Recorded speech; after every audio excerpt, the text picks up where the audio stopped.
Hello traders, നമ്മളിന്ന് നോക്കുകയാണെന്നുണ്ടെങ്കിൽ ഗോൾഡിൻ്റെ മാർക്കറ്റിൽ കറണ്ട് അപ്ഡേറ്റ്സ് ആണ് നമ്മൾ നോക്കാൻ പോകുന്നത്. ഇന്നത്തെ മാർക്കറ്റിൽ ഗോൾഡ് പമ്പ് ചെയ്യാനുള്ള ചാൻസസ് ആണോ അത് ഡൗൺവേർഡ് മൂവ്മെൻറ്റത്തിനുള്ള ചാൻസസ് ആണോ എന്ന് നമുക്ക് നോക്കേണ്ടത്. കാരണം കഴിഞ്ഞ ദിവസം മാർക്കറ്റിലോട്ട് നോക്കുകയാണെന്നുണ്ടെങ്കിൽ കഴിഞ്ഞ ഒരു വീക്കായിട്ട് തന്നെ മാർക്കറ്റ് കണ്ടിന്യൂസ് ബൈയിങ് പ്രഷർ ആയിരുന്നു ഇനീഷ്യേറ്റ് ചെയ്തുകൊണ്ട്. അതേപോലെ തന്നെ നമ്മൾ നോക്കുകയാണെങ്കിൽ ഇന്നലെ, അതായത് ഇന്നലെയല്ല മിനിയാന്ന് 2 ഡേയ്സ് മുന്നേ മാർക്കറ്റ് കൺസോൾട്ടേഷൻ ചെയ്യാൻ ആരംഭിച്ചിട്ടുണ്ടായിരുന്നു. ഈ ഒരു കണ്ടീഷൻ്റെ ബേസിൽ ഒരു reversal indication market show of ചെയ്തിട്ടുണ്ടായിരുന്നു. പക്ഷേ അത് നമുക്കറിയാം, മാർക്കറ്റ് ഹയർ ടൈം ഫ്രെയിംസിൽ, അതായത് 4 അവർ ബേസ് ചെയ്തിട്ടാണെങ്കിലും ഡെയിലി ബേസ് ചെയ്തിട്ടാണെങ്കിലും മാർക്കറ്റ് ബൈയും പ്രഷർ തന്നെയാണ് ഇനീഷ്യേറ്റ് ചെയ്തുകൊണ്ടിരുന്നത്. സോ ഇന്നലെ ഉണ്ടായിരുന്ന ഡൗൺവാർഡ് മൂവ്മെൻറ്റം എന്ന് പറയുന്ന ഒരു കറപ്ഷൻ മൂവ്മെൻറ്റം, അതായത് ഒരു റീടെസ്റ്റ് മൂവ്മെൻറ്റും ആയിട്ട് തന്നെ നമുക്ക് കൺസിഡർ ചെയ്യാൻ പറ്റുള്ളൂ. കാരണം ആ ഒരു ബൈയും പ്രഷർ എഗെയിൻ പമ്പ് ചെയ്യണമെന്നുണ്ടെങ്കിൽ, അതായത് ബൈ ഇനിയും പമ്പ് ചെയ്യണമെന്നുണ്ടെങ്കിൽ they need more power. Okay, അപ്പോൾ ആ ഒരു കണ്ടീഷനിൽ മാർക്കറ്റ് ഒരു റീടെസ്റ്റ് പ്രൊവൈഡ് ചെയ്യും. അതിനുശേഷം മാർക്കറ്റ് ഇപ്പോഴും കീപ്പ് ചെയ്തിരിക്കുന്നത് ആ ഒരു വലിയ ട്രെൻഡ് കീപ്പ് ചെയ്യാൻ തന്നെ, അതായത് മേജർ ആയിട്ടുള്ള ബൈയും പ്രഷർ കീപ്പ് ചെയ്യാൻ തന്നെയാണ് മാർക്കറ്റ് പുഷ് ചെയ്തുകൊണ്ടിരിക്കുന്നത്. സോ ഇന്നലെ നമുക്ക് കാണാൻ പറ്റിയത് മാർക്കറ്റിൻ്റെ ബൈ ദ ഡിപ്പ് എന്ന് പറയുന്ന കോൺസെപ്റ്റ് ആയിരുന്നു. മാർക്കറ്റ് അഗെയിൻ ഡിപ്പ് ചെയ്തു. അതിനുശേഷം മാർക്കറ്റ് നല്ലൊരു കണ്ടീഷൻ ഫോർമേഷന് ശേഷം മാർക്കറ്റ് എന്ത് ചെയ്തു, പ്രീവിയസ് ഡേ ലോ, അതായത് മിനിയാന്ന് ഉണ്ടാക്കിയിരിക്കുന്ന മാർക്കറ്റിൻ്റെ daily low, previous day low manipulate ചെയ്തതിന് ശേഷം ആ ഒരു പ്രൊട്ടക്റ്റഡ് ഏരിയയിലെ സ്റ്റോപ്പ് ലോസുകളെല്ലാം ക്ലിയർ ചെയ്തതിന് ശേഷം എഗെയിൻ മാർക്കറ്റ് പമ്പ് ചെയ്യാനുള്ള പോസിബിലിറ്റി നമുക്ക് ഇന്ന് ഷോ ഓഫ് ചെയ്തിട്ടുണ്ടായിരുന്നു. സോ അത് നമ്മൾ ഇന്നലെ കമ്മ്യൂണിറ്റിയിൽ ഷെയർ ചെയ്തിട്ടുണ്ടായിരുന്നു. അതിൻ്റെ ഡീറ്റെയിൽസും കാര്യങ്ങൾ ഞാനിവിടെ അറ്റാച്ച് ചെയ്തിട്ടുണ്ടാവും. അപ്പോൾ ആ ഒരു ട്രേഡിന് ബേസ് ചെയ്തിട്ട് മാർക്കറ്റ് എഗെയിൻ പമ്പ് ചെയ്തായിരുന്നു. കാരണം മാർക്കറ്റ് വരുന്നത് ഈ ഒരു ഡ്രോപ്പാണ് മാർക്കറ്റ് ഇന്നലെ ഉണ്ടായിരുന്നത്. കാരണം ഈ ഒരു കണ്ടീഷനിൽ മാർക്കറ്റ് കൺസോൾഡേറ്റ് ചെയ്തതിന് ശേഷം ലെവൽ ബ്രേക്ക് ഔട്ട് ചെയ്തിട്ട് ഈ ഒരു ഇംബാലൻസ് ക്രിയേറ്റ് ചെയ്തിട്ടുണ്ടായിരുന്നു. സോ ആ ഒരു ഇംബാലൻസ് റീടെസ്റ്റ് ചെയ്തപ്പോൾ നമുക്കൊരു സെൽ ട്രേഡ് ഇനീഷ്യേറ്റ് ചെയ്യാൻ പറ്റി. കാരണം പ്രോപ്പറായിട്ട് തന്നെ ഇവിടെ നല്ലൊരു റെസിസ്റ്റൻസ് മാർക്കറ്റ് ഷോ ഓഫ് ചെയ്യുന്നുണ്ട്. ഈ ഒരു കണ്ടീഷനിൽ മാർക്കറ്റ് ആ റെസിസ്റ്റൻസ് ടാപ്പ് ചെയ്തതിന് ശേഷം എഗെയിൻ മാർക്കറ്റ് ഡ്രോപ്പ് ചെയ്ത് അത്യാവശ്യം നല്ലൊരു വോളിയത്തിലേക്കുള്ള ഡ്രോപ്പായിരുന്നു മാർക്കറ്റിൽ ഇന്നലെ കാണാൻ പറ്റിയത്. ആ ഡ്രോപ്പിന് ശേഷം മാർക്കറ്റ് പ്രീവിയസ് ഡേ ലോ, അതായത് ഈ ഒരു ഭാഗത്തുണ്ടായിരുന്ന കഴിഞ്ഞ ദിവസത്തിൻ്റെ ലോ, അതേപോലെ തന്നെ ഇത്രയും ലിക്വിഡിറ്റീസ് ഉണ്ട്, ആ ഒരു ലിക്വിഡിറ്റി ടാപ്പ് ചെയ്ത് ക്ലിയർ ചെയ്തതിന് ശേഷം മാർക്കറ്റ് ബൈ പമ്പ് ചെയ്യാൻ തുടങ്ങിയായിരുന്നു. പക്ഷേ ഈ ഒരു കണ്ടീഷൻ ബേസ് ചെയ്തിട്ട് ഈ ഒരു ബൈ പമ്പിലും വെച്ചിട്ട് മാത്രം നമുക്ക് ഒരു ബൈയിലോട്ട് മാർക്കറ്റ് തിരിഞ്ഞു എന്ന് കൺഫേം ചെയ്യാൻ പറ്റിയിട്ടുണ്ടായില്ല. മറിച്ച് നമ്മൾ കൺഫേം ചെയ്തത് ഈ ഒരു ലെവൽ ഓഫ് റെസിസ്റ്റൻസ്, അതായത് ഈ ഒരു പ്രോപ്പറായിട്ട് സപ്പോർട്ടിങ് ഏരിയ മാർക്കറ്റ് ബ്രേക്ക് ചെയ്ത് ഇതിന് മേലെ കയറി കഴിഞ്ഞപ്പോൾ, അതായത് 2850 എന്ന് പറയുന്ന പർട്ടിക്കുലർ പ്രൈസിനും മേലെ മാർക്കറ്റ് ബ്രേക്ക് ചെയ്താൽ ബൈ ചെയ്യാനായിട്ട് നമ്മുടെ കമ്മ്യൂണിറ്റിയിൽ ഞാൻ ഷെയർ ചെയ്തിട്ടുണ്ടായിരുന്നു. ആ ഒരു കണ്ടീഷന് ശേഷം മാർക്കറ്റ് ആ ഒരു പെർസ്പെക്റ്റീവ് ഏരിയയിൽ മാർക്കറ്റ് ടച്ച് ചെയ്യുകയും അത് റെസ്പെക്റ്റ് ചെയ്തിട്ടതിന് ശേഷം മാർക്കറ്റ് പമ്പ് ചെയ്ത് മേലേക്ക് പോവുകയാണ് ചെയ്തത്.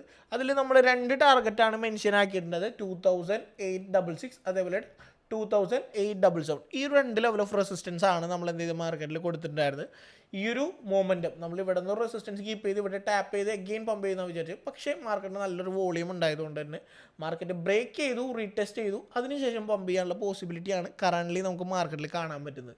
So as per the scenario market ഇന്ന് NFP കൂടാതെ തന്നെ നമ്മൾ നോക്കുകയാണെന്നുണ്ടെങ്കിൽ ഇന്ന് NFP ഡേ ആണ്. NFP ഡേയിൽ മാർക്കറ്റ് നല്ല രീതിയിൽ ഫ്ലക്ച്വേഷൻ ചെയ്യാനുള്ള ചാൻസസ് ഉണ്ട്. ഒബ്വിയസ്ലി ചെയ്യാനുള്ള പോസിബിലിറ്റി തന്നെയാണ്. കാരണം കഴിഞ്ഞ ഈ ഒരു 1 വീക്കായിട്ട് തന്നെ US ഡോളറിൽ ഉണ്ടായിരിക്കുന്ന വേരിയേഷൻസ്, അതായത് വളരെ വീക്കായിട്ട് തന്നെ മാർക്കറ്റിൽ US ഡോളർ നിൽക്കുന്നത്. ടെക്നിക്കലി ഈ ഒരു പോസിബിലിറ്റിനോടൊപ്പം തന്നെ നമുക്ക് അനലൈസ് ചെയ്യുമ്പോൾ മനസ്സിലാവുന്നത്, ഫണ്ടമെൻ്റൽ സൈഡ്സ് നോക്കുകയാണെന്നുണ്ടെങ്കിൽ US ഡോളർ, അതായത് US, നമ്മുടെ മെക്സിക്കോ, ചൈന, അതേപോലെ തന്നെ കാനഡ, ഇവർ തമ്മിലുള്ള ഇമ്പോർട്ട് താരിഫ് നല്ല രീതിയിൽ ഇൻക്രീസ് ചെയ്തിട്ടുണ്ടായിരുന്നു. ഈ ഒരു ഇഷ്യൂ അവരുടെ ഇടയിൽ നല്ലൊരു കോൺഫ്ലിക്റ്റ് നിൽക്കുന്നുണ്ട്. ഈ ഒരു കണ്ടീഷൻ്റെ ബേസിൽ US ഡോളർ മാർക്കറ്റ് നല്ല രീതിയിൽ വീക്കാണ്. So as per this condition US dollar weak ആയതുകൊണ്ട് തന്നെ ഗോൾഡ് വീണ്ടും പമ്പ് ചെയ്ത് മുകളിലേക്ക് പോകാനുള്ള പോസിബിലിറ്റിയാണ് നമുക്ക് കാണാൻ പറ്റുന്നത്. പിന്നെ നമ്മൾ നോക്കുകയാണെന്നുണ്ടെങ്കിൽ നമുക്ക് മനസ്സിലാവുന്ന വേറൊരു പോസിബിലിറ്റി എന്ന് പറഞ്ഞാൽ, കഴിഞ്ഞ വീഡിയോയിലൊക്കെ ഞാൻ ഷെയർ ചെയ്തിട്ടുണ്ടായി, മാർക്കറ്റ് വന്നിട്ട് നല്ല രീതിയിൽ മോർ പമ്പ് ചെയ്യാനുള്ള പോസിബിലിറ്റി ഉണ്ട്. മേലെ നല്ലൊരു രീതിയിൽ 2950 അതേപോലെ 3000 ഈ ഒരു പർട്ടിക്കുലർ റേഞ്ചിലേക്ക് റിജക്ഷൻ ഉള്ളത്. കാരണം വലിയൊരു ടൈം ഫ്രെയിമിനെ ബേസ് ചെയ്ത് നോക്കുകയാണെന്നുണ്ടെങ്കിൽ നെക്സ്റ്റ് ലെവൽ ഓഫ് റിജക്ഷൻ നമുക്ക് കാണാൻ പറ്റുന്നത് 2950 ആ റേഞ്ചിലേക്കാണ്. സോ അതിനെ സാധൂകരിക്കുന്ന രീതിയിലേക്ക് മാർക്കറ്റ് അഗെയിൻ പമ്പ് ചെയ്ത് പോകാനുള്ള പോസിബിലിറ്റി നമുക്കിവിടെ കാണുന്നുണ്ട്. സോ ഇന്നത്തെ NFPനെ കൂടി ഡിപ്പെൻഡ് ചെയ്തിട്ടായിരിക്കും മാർക്കറ്റിൻ്റെ ബൈങ് വോളിയം എത്ര രീതിയിൽ പമ്പ് ചെയ്യാനുള്ള ചാൻസസ് ആയിട്ട് നമുക്ക് കാണാൻ പറ്റുന്നത്. സോ മാർക്കറ്റ് ഇപ്പോഴും ബൈ ദ ഡിപ്പ് എന്നുള്ള കോൺസെപ്റ്റ് നിൽക്കുന്നതുകൊണ്ട് തന്നെ എഗെയിൻ മാർക്കറ്റ് ഇന്നും NFP റിസൾട്ടിന് ശേഷം പമ്പ് ചെയ്യാനുള്ള പോസിബിലിറ്റിയാണ് നമുക്ക് കാണുന്നത്. സോ അത് നമുക്ക് നോക്കുന്നതിനോടൊപ്പം തന്നെ ടെക്നിക്കലി നമ്മൾ DXY കൺസിഡർ ചെയ്യുകയാണെന്നുണ്ടെങ്കിൽ, ഈ കഴിഞ്ഞ മൺഡേ വന്നിട്ട് നമുക്ക് US ഒരു ന്യൂസ് കാര്യങ്ങളൊക്കെ ഉണ്ടായിരുന്നു. ആ ഒരു കണ്ടീഷനിൽ നല്ലൊരു ബൈ പ്രഷർ ഏർലി മോർണിംഗ് തന്നെ DXYയുടെ ചാർട്ടിൽ നമുക്ക് കാണാൻ പറ്റിയിട്ടുണ്ടായിരുന്നു. അപ്പോൾ ഒബ്വിയസ്ലി ആ ഒരു DXYD ഒരു ചാർട്ടിലുണ്ടായിരുന്ന ഈ ഒരു പമ്പിങ്ങിന് ശേഷം മാർക്കറ്റ് എന്താ ഗോൾഡിൽ കാര്യമായ ഫ്ലക്ച്വേഷൻ ഒന്നും ഈ പമ്പിങ്ങിൽ ഉണ്ടായിരുന്നില്ല. അതിനുശേഷം മാർക്കറ്റ് എന്ത് ചെയ്തു, എഗെയിൻ ഇതിന് താഴേക്ക് വരികയും മാർക്കറ്റ് ഡൗണിലോട്ട് വരാനുള്ള ഒരു പോസിബിലിറ്റി ഷോ ഓഫ് ചെയ്യുകയാണ് ചെയ്തിരിക്കുന്നത്.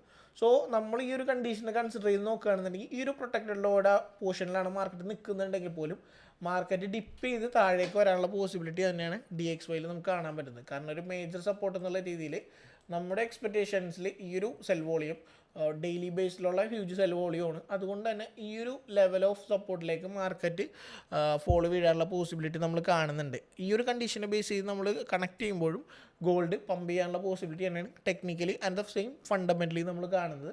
പിന്നെ നമ്മളെടുത്താണ് ഈ ഒരു ട്രേഡ് എന്ന് പറയുന്നത്, ഗോൾഡിൻ്റെ ഈ ഒരു ട്രേഡ് നമ്മൾ നോക്കുകയാണെന്നുണ്ടെങ്കിൽ ഈ ഒരു മാർക്കറ്റ് നല്ല രീതിയിൽ എന്ത് ചെയ്തു, ഈ ഒരു റിജക്ഷൻ, ഈ ഒരു ബ്രേക്ക് ഔട്ട് ലെവൽ കണ്ടിട്ട് മാർക്കറ്റ് ഈ ഒരു റിജക്ഷൻ പ്രോപ്പർലി നമുക്ക് ക്രിയേറ്റ് ചെയ്തിട്ടുണ്ടായിരുന്നു. ഈ ഒരു ഏരിയയിലേക്ക് മാർക്കറ്റ് റീച്ച് ചെയ്യും, നല്ലൊരു ഫോളോ വീഴുകയും ചെയ്തിട്ടുണ്ട്. അതിനുശേഷം പ്രീവിയസ് ഡേ ലോ മാർക്കറ്റ് എന്ത് ചെയ്തു, മാനിപ്പുലേറ്റ് ചെയ്യുകയും ശേഷം 850 എന്ന് പറയുന്ന ലെവൽ ഓഫ് റെസിസ്റ്റൻസും ബ്രേക്ക് ചെയ്ത് മാർക്കറ്റ് സപ്പോർട്ട് കീപ്പ് ചെയ്ത് നിൽക്കുകയാണ്. സോ ഈ ഒരു ഫ്ലോട്ടിംഗ് റേഞ്ചിൽ നിന്ന് വീണ്ടും പമ്പ് ചെയ്യാനുള്ള പോസിബിലിറ്റിയാണ് നമുക്ക് ടെക്നിക്കലി നമുക്ക് കാണാൻ പറ്റുന്നത്. കാരണം ഇതൊരു പ്രോപ്പർ പ്രൈസ് ആക്ഷൻ ചാനലാണ്. മാർക്കറ്റ് സ്ട്രക്ചേർഡ് ആയിട്ട് നമുക്ക് മാർക്കറ്റ് ഒരു പ്രോപ്പർ ആയിട്ടുള്ള പ്രൈസ് ആക്ഷൻ ചാനൽ ക്രിയേറ്റ് ചെയ്യുകയും അതിൻ്റെ മാനിപ്പുലേഷൻ ശേഷം പമ്പിങ്ങാണ് നമുക്ക് കാണാൻ പറ്റുന്നത്. ഇത് ആക്ച്വലി ഈ ഒരു ട്രേഡ് എൻട്രി എന്ന് പറയുന്ന പോയിന്റ്, ഈ ഒരു എൻട്രി പോയിന്റ് വന്നിട്ട് പ്രൈസ് ആക്ഷൻ എൻട്രി അല്ല, ഇതൊരു ICT ബേസ്ഡ് എൻട്രി പോയിന്റ്സ് ആണ്. കാരണം നമ്മൾ മൾട്ടിപ്പിൾ സ്ട്രാറ്റജീസ് നമ്മൾ വർക്കൗട്ട് ചെയ്യുന്നുണ്ട്. കാരണം നിങ്ങൾക്ക് അറിയാൻ പറ്റും മാർക്കറ്റ് കോറിലേഷൻ എന്നൊരു കൺസെപ്റ്റ് ഉണ്ട്. മാർക്കറ്റ് കോറിലേഷൻ എവരി ഇയർലി ക്വാർട്ടറിൽ നമുക്ക് ചേഞ്ചസ് ഉണ്ടാവും. ഈ ഒരു ക്വാർട്ടറിൽ ഈ ചേഞ്ചസിനെ ബേസ് ചെയ്തിട്ട് മാർക്കറ്റിൽ അൽഗോരിതംസ് ചേഞ്ച് ആവുന്നുണ്ട്. സോ സംടൈംസ് ICT നല്ല രീതിയിൽ വർക്കൗട്ട് ആവുന്നുണ്ട്. അതേപോലെ തന്നെ സംടൈംസ് എന്ത് ചെയ്യുക, പ്രൈസ് ആക്ഷന് ഇത് നല്ല ഇമ്പോർട്ടൻസ് കൊടുക്കുന്നത്. ചില ടൈമിൽ ഈ ഒരു ഫോളൊക്കെ എന്ന് പറയാനായിട്ട് ഒരു ഗ്യാൻ ബേസ്ഡ് ഫോളൊക്കെ ആയിരുന്നു. ഇങ്ങനെയുള്ള സ്ട്രക്ചേഴ്സിൽ മാർക്കറ്റിൽ എന്ത് ചെയ്യുക, ചില അതായത് മൾട്ടിപ്പിൾ സ്ട്രാറ്റജീസ് മാർക്കറ്റിൽ നമ്മൾ ഇൻഫ്ലുവൻസ് ചെയ്യുന്നുണ്ട്.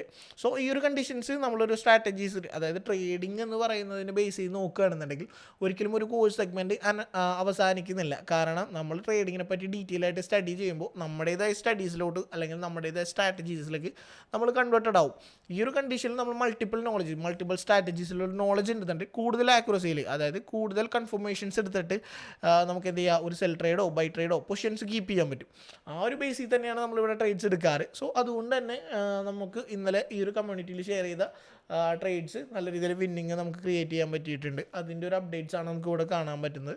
ഇതേപോലെ തന്നെ നമ്മൾ എന്ത് ചെയ്ത DXYയുടെ കണ്ടീഷൻ ഞാൻ പറഞ്ഞിരുന്നു. അതേ സെയിം സിനാരിയോയിൽ USD/SAR നമ്മൾ ഇന്നലെ ഒരു സെൽ ട്രേഡ് എടുത്തിട്ടുണ്ടായിരുന്നു. നമുക്ക് നോക്കാം USD/SAR കണ്ടീഷൻ.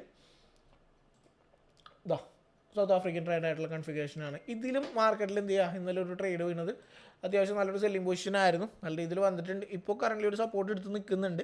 സോ അത് ബ്രേക്ക്ഔട്ട് ചെയ്യാനുള്ള പോസിബിലിറ്റി നമുക്ക് കാണുന്നുണ്ട്.